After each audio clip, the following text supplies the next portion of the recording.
ate.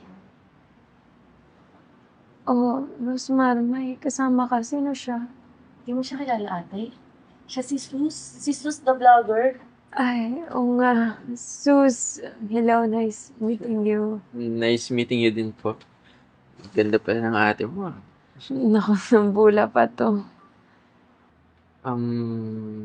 Anyways po, gusto ko sana makatulong sa pagpapagamot sa inyo.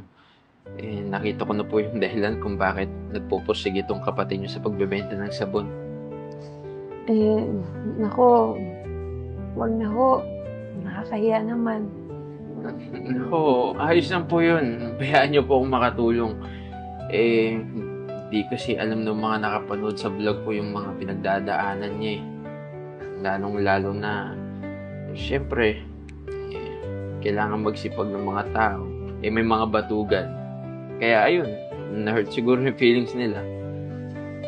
Naku, Sus, maraming salamat ah. Para kang anghel na bumaba galing sa langit. Sige, ilabas lang ako ah. Ayan ko muna kayo magkapatid dito. Sige po, nice meeting you po.